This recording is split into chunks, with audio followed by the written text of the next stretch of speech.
This is the anti-rotation dead bug exercise. So this is a progression from the dead bug exercise that we've been practicing.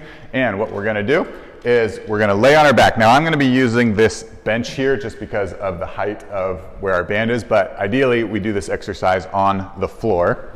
But what it's gonna look like is, again, we're laying on our back. We're gonna be in that 90-90 position that the dead bug. So again, this is the 90-90 position here where my hips are bent to 90, knees are bent to 90, and arms are 90 degrees out in front.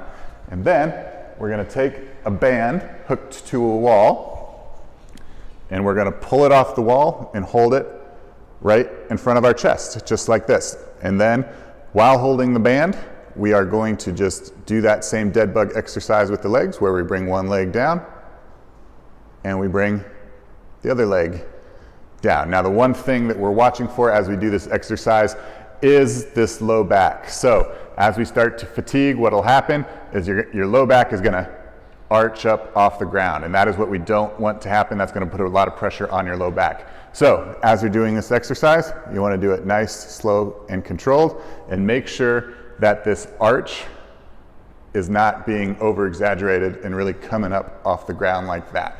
If you do that, it's okay to just take a rest, reset, and start again. There you have it.